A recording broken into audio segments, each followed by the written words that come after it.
want to take you now to the White House, where President Trump is meeting with oil company executives at the White House this afternoon to talk about Venezuela's supply. 24 of the biggest and most respected oil and gas executives in the world to the White House. It's an honor to be with them. We have many others that were not able to get in. I said if we had a ballroom, we'd have over 1,000 people. Everybody wanted. I never knew your industry was that big. I never knew you had that many people in your industry. But here we are. And if you, in fact, if you look, come to think of it, well, I got to look at this myself.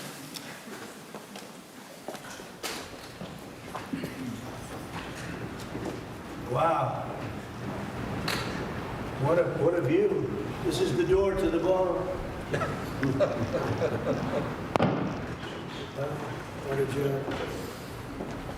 Unusual time to look, but I figure we might as well do it. If the fake news would like to go back and take a look, you can, but you'll see a very big foundation that's moving. We're ahead of schedule in the ballroom and under budget.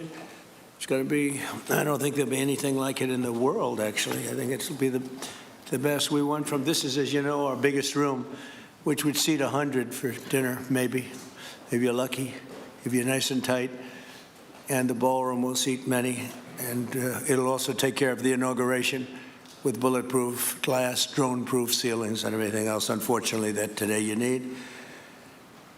So we're going to discuss how these great American companies can help rapidly rebuild Venezuela's dilapidated oil industry and bring millions of barrels of oil production to benefit the United States, the people of Venezuela, and the entire world. And yesterday, the number is 30 million barrels. I can't even, is that a correct number? 30 million barrels. You hear that, Peter? Of oil was given to us by Venezuela. That's a lot of oil. It's about $4 billion worth, and it's on its way to the United States right now. And we want to thank Venezuela for that. And we're working very well with them, obviously, or they wouldn't have been so generous. But they respect us again. They didn't respect us at all before. So that's money that goes to the United States. Some will go to Venezuela, and some will go to the oil companies, but not that, because that's already been extracted. So you're not getting any of that. But when you start extracting, you'll get. But it's tremendous reserves, among the biggest in the world. Some people say it is the biggest in the world. And we're going to be working with Venezuela. We're going to be making the decision as to which oil companies are going to go in, that we're going to allow to go in. We're going to cut a deal with the companies. We'll probably do that today or very shortly thereafter with Chris and Doug. And we're dealing with the country, so we're empowered to make that deal. And you'll have total safety, total security. One of the reasons you couldn't go in is you had no guarantees, you had no security, but now you have total security. It's a whole different Venezuela, and Venezuela is going to be very successful. And the people of the United States are going to be big beneficiaries, because we're going to be extracting, numbers of, in terms of oil, like, few people have ever seen, actually. So you're dealing with us directly. You're not dealing with Venezuela at all. We don't want you to deal with Venezuela. Let me thank Vice President J.D. Vance, who's doing a fantastic job. Secretary of State Marco Rubio, likewise, a fantastic job. I have good people. I like them better than my first group. But we had a great, despite that, we had a great first term. We had some great people there, too, by the way. But we had a great first term. We had the greatest economy in the history of our country in the first term, but this is blowing it away. And you haven't seen anything yet. Everyone's been shocked by the numbers, 5.4% GDP. And that's despite the fact that we were badly hurt by the Democrat shutdown, of which they'd like to see if they could shut it down again. Secretary of the Interior, Doug Burgum, who's fantastic. Secretary of Energy, Chris Wright, recommended by Doug as being the greatest oil man anywhere in the world, because I wanted Doug for that job, energy, and Doug said, no, sir, there's a man named Chris Wright. I said, who the hell is Chris Wright? He said he's the most talented oil man anywhere in the world. I doubt you can get him, because typically oil men make a lot of money, and women. They make a lot of money, but Chris came. You took one of the greatest salary cuts probably in history, Chris, right? But he's a fantastic person, loves our country, and many other important members of this team. And I want to thank them for their efforts. As you know, last week, the United States Armed Forces performed one of the most spectacular military operations in American history, apprehending the outlaw dictator Nicolas Maduro for his crimes against the United States, crimes for which he has now been indicted and is in federal court awaiting trial. And he killed many people, millions of people, actually, and allowed jails, prisons, mental institutions, insane asylums, drug dealers, drug addicts to pour into our country totally unchecked because of Sleepy Joe Biden's policy of open borders, the stupidest thing I've ever seen. We're getting them all out.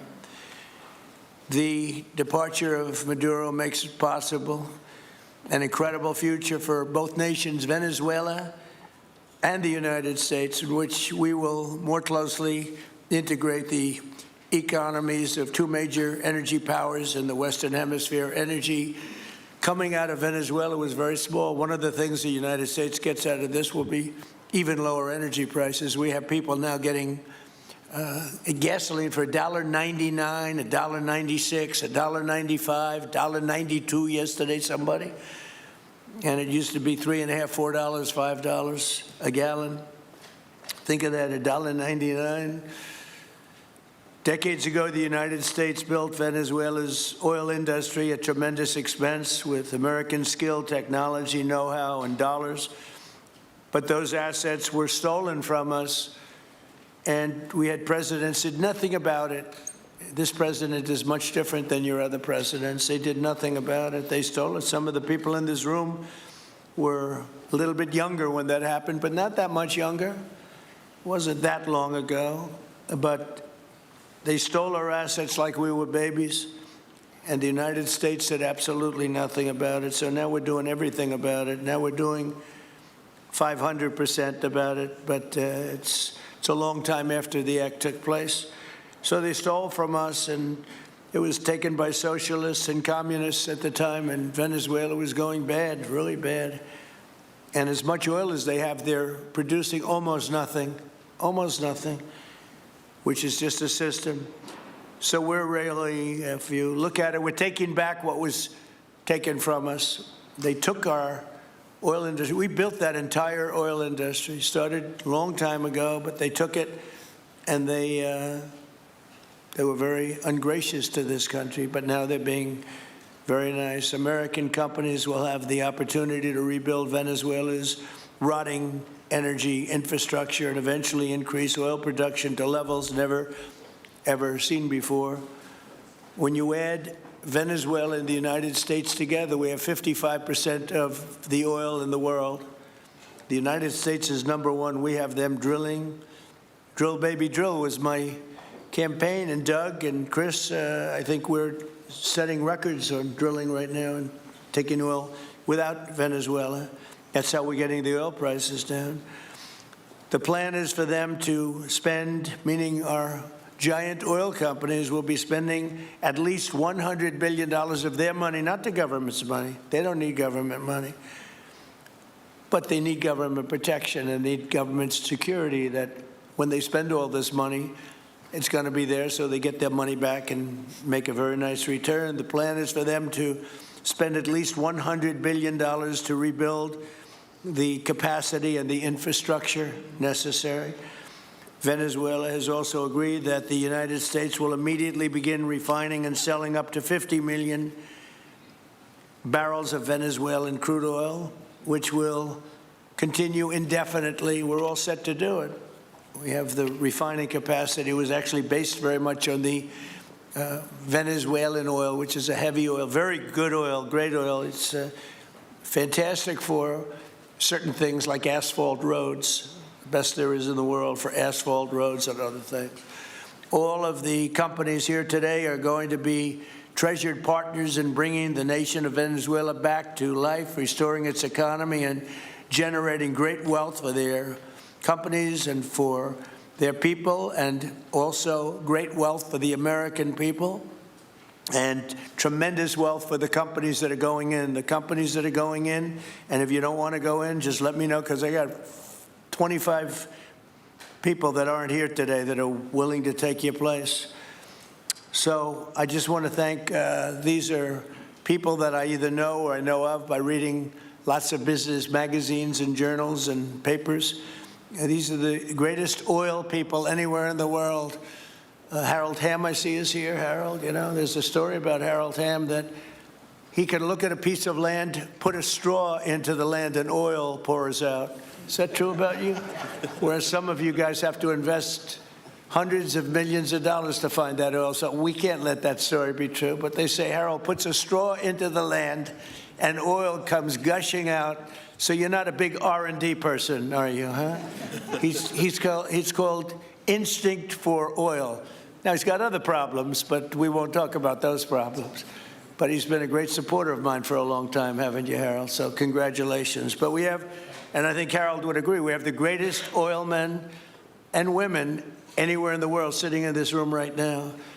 And we have a lot of people that will be back to see us sometime next week. We're going to have another meeting for another group. But we're going to do this very quickly. We can have this done almost immediately. So I'd like to thank you all for being here. I'd like to invite Vice President Vance to say a few words, followed by Secretaries Rubio, Burgum, and Wright. And then we'll have a few words from representatives that are here and to discuss their ideas, a couple of them. We have a Chevron, which has been, where's Chevron? Where are you? Yeah, far right.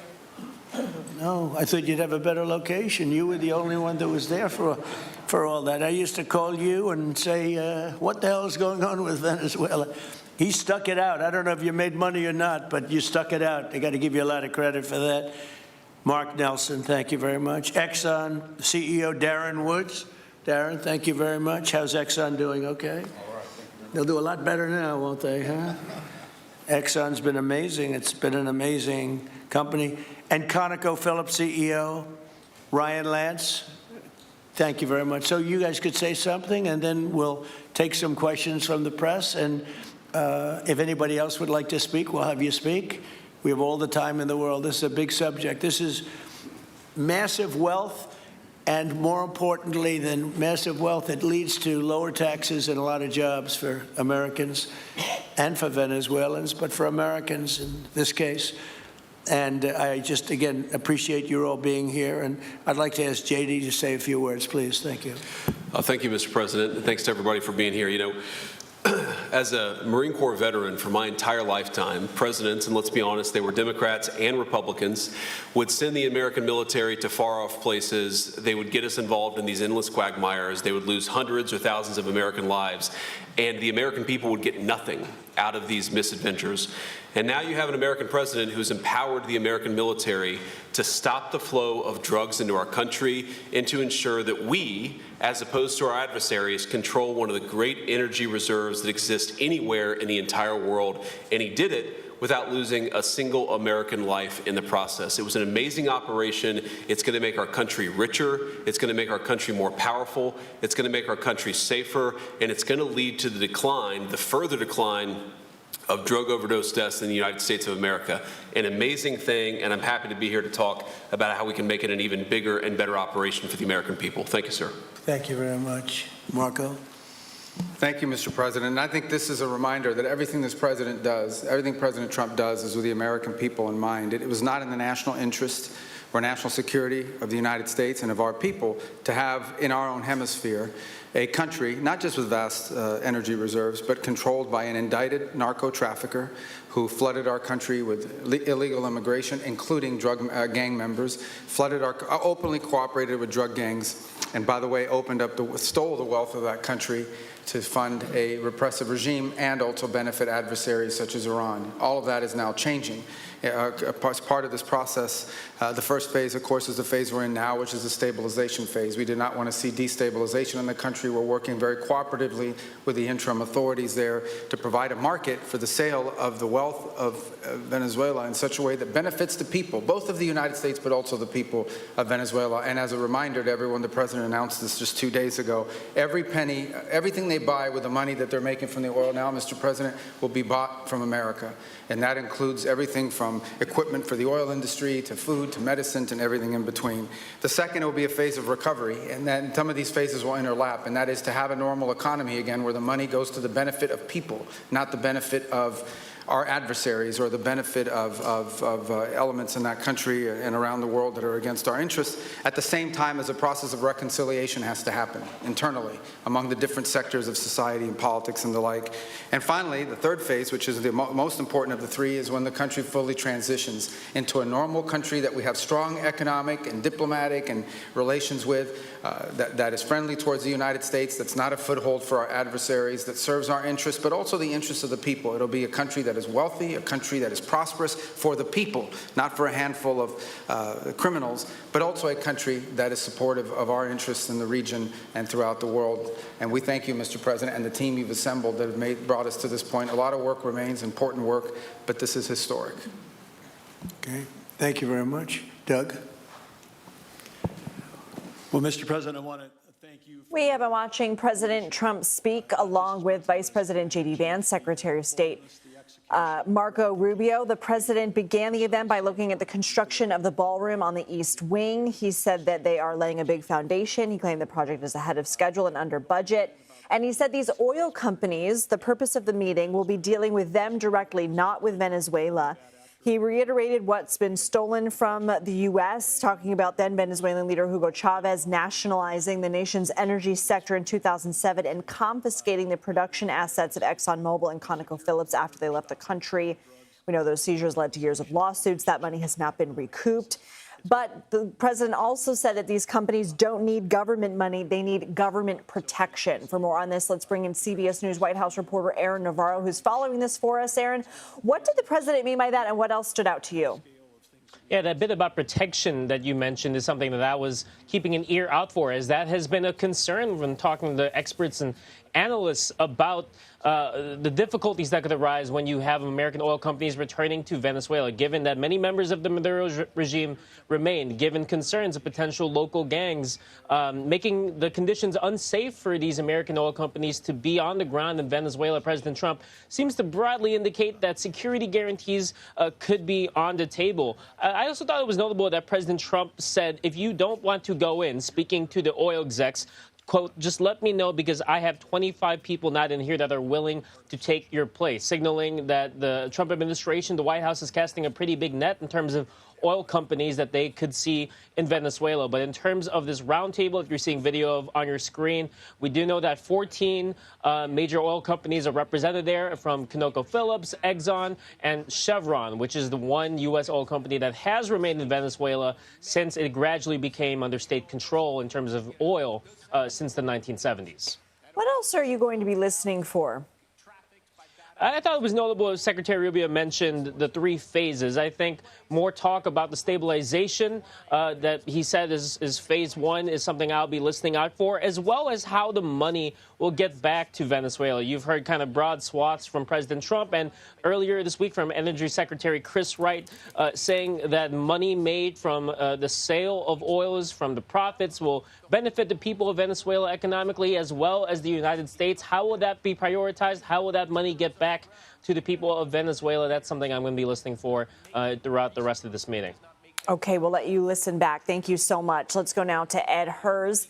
He is an energy fellow at the University of Houston. Thank you for being with us again. And you write in a new op-ed that when it comes to Americans benefiting off of a takeover of Venezuelan oil, the math simply doesn't work, and executives need to say as much. Can you elaborate? Yes, well, the oil consultancies, Rystad Energy and Wood Mackenzie, point out that the break-even cost for the Venezuelan oil is about $80 a barrel.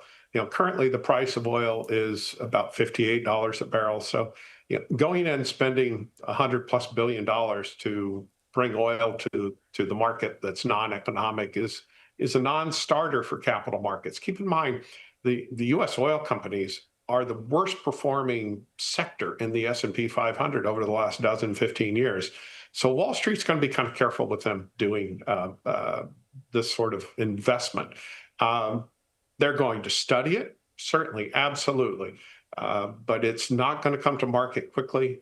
Certainly the concerns about the personal safety of the engineers, the oil and gas professionals that would go down to Venezuela is first and foremost. Venezuela finally released half a dozen of the Citgo executives that have been in prison for 6 years. Nobody wants that to happen again. Well, certainly the president knows the math on that. So why do you think he's putting pressure on these companies? And do you think the administration will have to offer an incentive? What could they offer? I'm not certain. There's been talk that the administration would provide some financial guarantees, but even then, that's a use of tax dollars. And, the guys in West Texas and the Permian Basin are not going to be happy about having their tax dollars going to support a new competitor. We can see Billy Bob Thornton going off on a rant about this in the show Landman, I think, in the next few weeks. If Venezuela was able to ramp up production, what would happen to oil prices? Not very much. Keep in mind that Venezuela's peak production of over 3.5 million barrels a day was 55, 60 years ago. We're looking at their production really not ramping up very much for the next couple of 3 years. It's going to take a lot of capital to do that. At most, they were exporting about 500,000 barrels a day. That's 0.5% of the global oil market. Would it be significant? Absolutely. Is it going to make a big dent in it? No. Remember, the Permian Basin, which includes New Mexico and West Texas, is producing about 4 to 4.5 million barrels a day. You also talk in your op-ed about the safety of their employees that companies also need to think about beyond the pure economics. What do you mean by that? Well, Venezuela has been essentially a state under the control of a dictator for the last 25 years. 90% of the population is living in poverty, and that's a challenge for everybody. The grocery shelves are empty. Folks are doing the best they can to get by. And the president's right. It's caused a mass migration out of Venezuela. There are 8 million Venezuelans living outside the nation. Secretary Rubio is correct. It's going to take some time to rebuild the society of Venezuela, and distributing the revenues from the sale of this oil is going to be a challenge. Are they just going to do handouts? It's obviously not a capitalist society to begin with. Ed Hurst, thank you for your time. And of course, we will continue to monitor the meeting, and we will bring you back when the president starts to take questions.